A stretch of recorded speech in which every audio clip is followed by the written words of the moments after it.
focus. I don't know how to turn the autofocus off. Okay, welcome to 3D Printer Build Along Part 53, guys. This is finally getting along. During this one, we've got the MCU at last. Master Control Unit, or whatever they want to call it. Now, I've done a little bit of research on this already.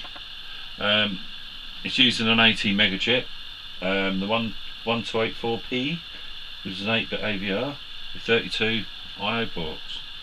Also, we got there's not major on this, but there's an FTDI chip for converting serial to USB, and there's, I believe, was it a 74HC 4050D hex inverter, high to low input range. Now, with this episode, we also now lose our motor test board. It goes in as part of the build. So what you need to do is take it out of its plastic case, and that case is actually rubbish. Never need it again. The actual motor board we got on there needs to come off as well, and you need to make sure you leave this switched on. Right, so now David's going to be panning down so we can have a look a bit closer, so excuse the noise on the tripod. It's a bit creaky for some reason.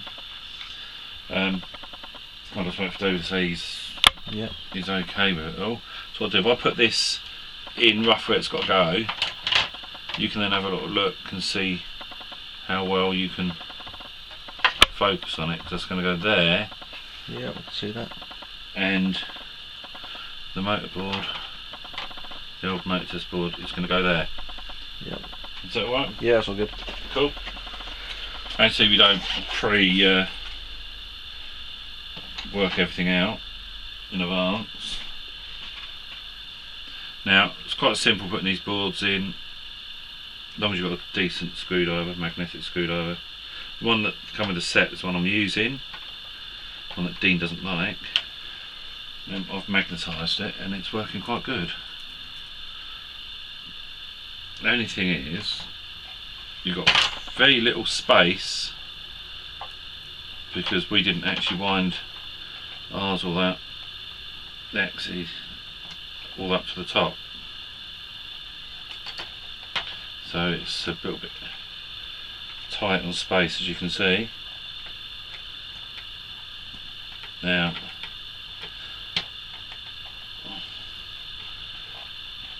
I should have done diagonals really first, but I'm just going to put all four in loose.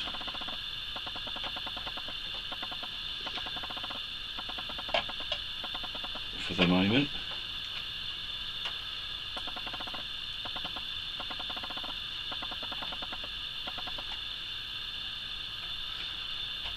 And then just tighten them up. There's only 8 screws for this, and it's just a load of wiring. Now, any of the observant people, if you've watched, is it Sky Dragon? Yeah, I think the that's name of the right. one that's done all the videos all the way through. The actual MCU board has now had a revision update where they've done some movement of some components, and there are a couple of the headers are now opposite way round to what they used to be, so they won't match his videos anymore, but there's still enough on his videos to build it if you need to use his videos anyway.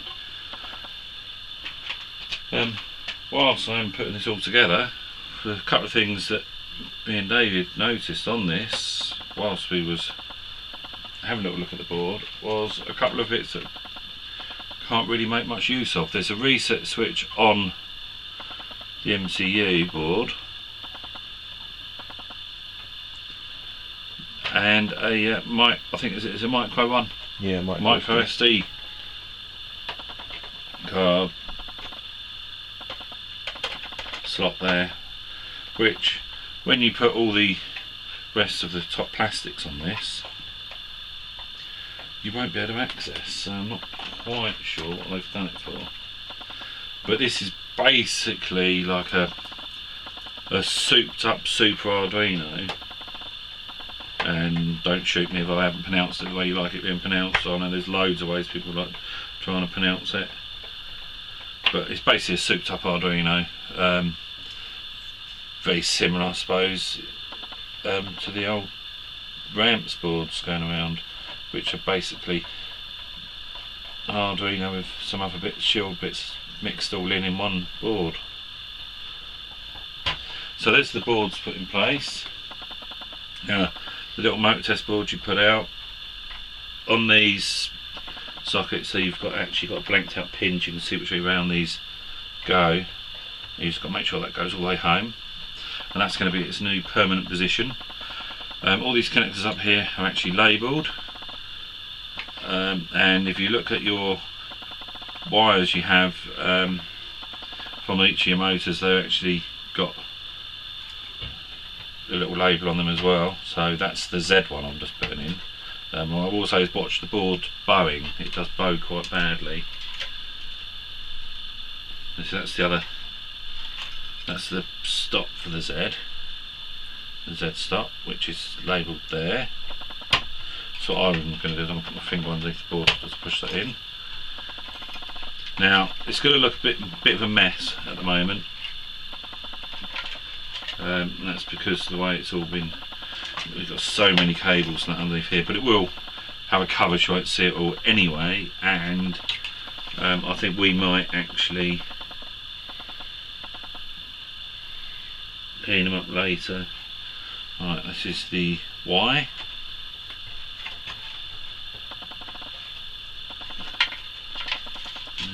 It's just really a matter of getting all the wires carefully plugged in.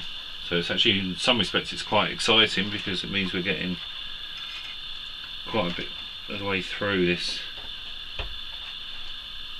build now. That's the Y stop switch.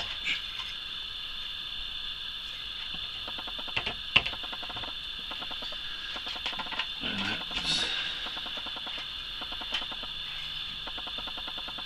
yeah.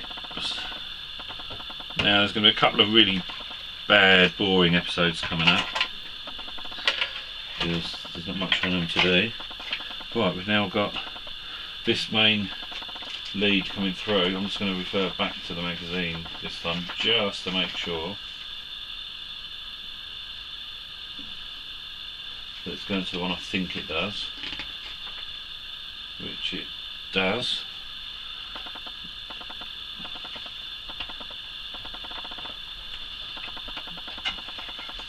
And that's what the feeds through to all the other stuff, the motor and that for the other axes up there. Right, so that's that all in place. Also it takes this, now this is from the switch, which has got a RGB LED in it, and this is actually going over to the original motor test board, which now runs LEDs for the status. Also come with another wire this time, which goes all the way over, and this is where, if you sort of mean, it gets really messy, but once we get some cable ties or something in there, we can clean this all up and make it look nice and neat. Not that, as I say, it's really going to matter too much, because this is all going to be hidden away later. It also got from the USB that I think it was David's job before to do. That wire now comes all the way through